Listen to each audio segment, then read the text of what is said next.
如果我要去打仗，我会带上德罗巴。这是穆里尼奥对他的评价。在穆帅眼中，德罗巴不仅是一名前锋，更是一位战士，是值得托付一切的领袖。他曾一球拯救切尔西，也曾一句话阻止自己国家的内战。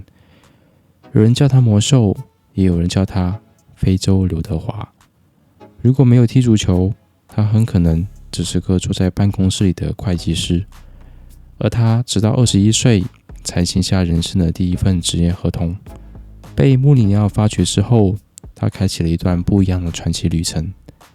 他是大场面之王，是国家的和平英雄。今天就让我们一起来回顾迪迪埃·德罗巴的故事。1978年，德罗巴出生在科特迪瓦的阿比让。那时候国家的经济状况非常糟糕，刚出生的他甚至连最基本的食物都难以保证。他所生活的村庄极为贫困，家里的生活条件也非常艰难，长期的营养不良影响了他身体的正常发育。为了让德罗巴有一个更好的未来，他的父母把希望寄托在了他的叔叔米歇尔·戈巴身上。那时候他的叔叔已经逃离了动荡的科特迪瓦，在法国落脚，成为一支低级别联赛俱乐部的球员。虽然收入不多，但每个月他都会从法国寄钱回来，支撑着德罗巴一家最基本的生活。那段时间里，可以说叔叔就是整个家庭唯一的经济支柱。德罗巴5岁那年，父母经过长时间的考虑和反复的权衡，最终做出了一个艰难的决定，把他送去法国，希望他能在那里拥有更好的生活条件和成长环境。可这趟旅程他必须一个人走。由于他的叔叔始终无法获得回到科特迪瓦的签证，他没办法亲自前来接德罗巴，所以最终只能由年仅5岁的德罗巴独自一人乘坐飞机前往法国。德罗巴的叔叔凭借自己作为足球运动员的身份，将他送进了一所法国的足球学院，希望能将他培养成一名职业球员。然而，德罗巴父母并不认同这个决定，他们相信只有通过学习才能真正改变儿子的未来。这导致了父母与叔叔之间产生了矛盾。经过几个月的商讨，最终双方达成妥协，让德罗巴既能踢足球，又能继续接受学业教育。于是，德罗巴从足球学院转到了普通学校，成为了校队的一员。刚到法国的那段日子，我每天都在哭，因为我离父母太远了，我非常想念他们。这是德罗巴在成名之后的一次采访中提到的。思乡的情绪伴随着他在法国的前3年。在这段时间里，他终于鼓起勇气和叔叔说出了心里话：我想回去科特迪瓦见见我的父母。叔叔听后非常的生气，但也理解，毕竟对一个8岁的孩子来说，这种思念是无法承受的。最终，叔叔帮德罗巴买了回科特迪瓦的机票，让他得以与父母团聚。然而回到科特迪瓦后，德罗巴的生活并没有变得更好，反而更为艰难。当时国家经济处于崩溃的边缘，父母的事业也陷入困境。为了维持生计，德罗巴被迫退学。但幸运的是，足球训练并未停止，他和朋友们依然在家附近的球场上训练。11岁时，德罗巴的父母终于意识到自己做出的决定是错误的，决定再次将他送回法国。他们联系了叔叔米歇尔，恳求他把德罗巴带回去。这次米歇尔没有生气，他毫不犹豫地答应了。第2次离开也意味着德罗巴迎来足球生涯真正的起步。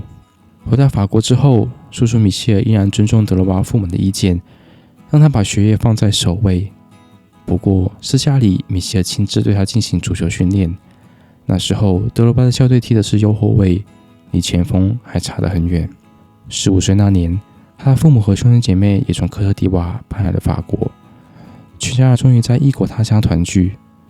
同一年，他加入了法国当地一家半职业俱乐部瓦卢瓦。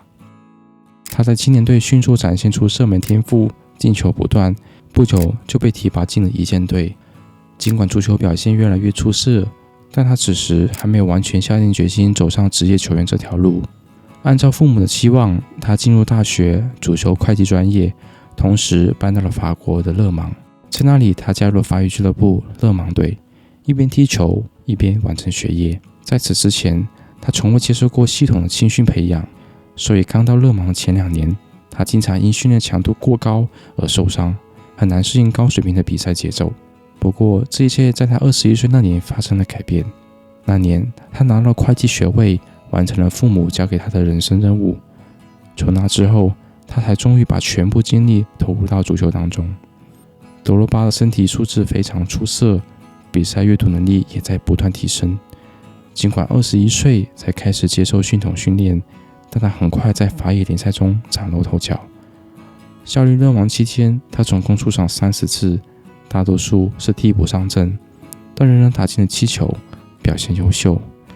01到02赛季，法甲俱乐部刚刚开始关注德罗巴的表现。经过几个月的观察与评估，刚刚最终决定签下他，转会费为8万欧元。这笔第2签约却在之后的法甲联赛中发挥了巨大的作用。在代表刚刚出战的34场比赛中，德罗巴打入了17球，不仅是队内的头号射手，也帮助球队拿下了联赛第7名，这是俱乐部历史上的最佳战绩。但这个成功的赛季结束后，德罗巴很快就迎来了职业生涯的又一次跃迁。他的出色表现迅速引起了法国国内多家俱乐部的关注，最终是老牌劲旅马赛率先出手，向刚刚提出报价。2003年夏天，德罗巴以600万欧元的价格加盟马赛，正式踏入法国顶级球队的行列。从勒芒到刚刚再到马赛，德罗巴身价在短短2年内翻了70多倍。这次转会让德罗巴迅速成为了欧洲足坛关注的焦点。03到04赛季，他在法甲联赛打进了19个进球，不仅荣获法甲最佳射手，还获得赛季最佳球员的称号。与此同时，刚刚执教切尔西的穆里尼奥将德罗巴视作他来到英超后的首要引援目标。穆帅看中的不仅是德罗巴出色的身体素质，更是他作为支点前锋的战术价值。2004年7月，切尔西最终以2400万欧元签下德罗巴。这一转会纪录不仅创造了当时的切尔西俱乐部的引援纪录，也是英超当时最贵的前锋转会。然而，这笔昂贵的签约却让穆里尼奥备受质疑。批评者纷纷表示，尽管德罗巴在法甲表现突出，但法甲联赛竞争强度远远无法与英超相比。人们普遍认为，德罗巴技术太过粗糙，基本功并不扎实，很难在强度更大的英超立足。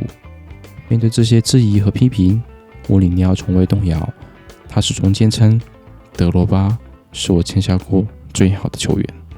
从赛季开始第一场比赛，穆里尼奥和德罗巴就在自营村中携手前行。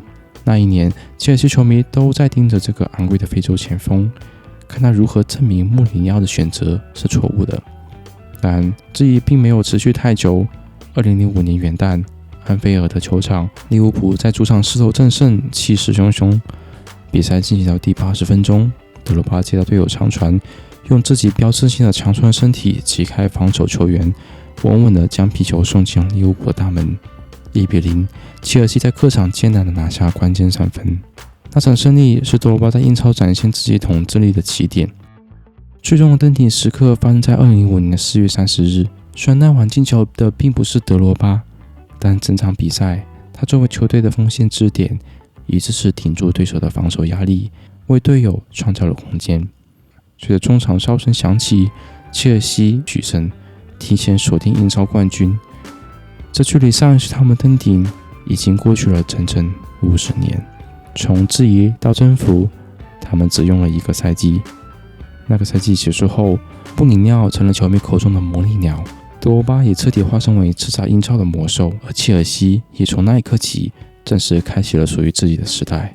在蓝军的第2个赛季，德罗巴延续了首个赛季的出色表现，他在联赛中打进了16个进球，帮助切尔西蝉联英超冠军。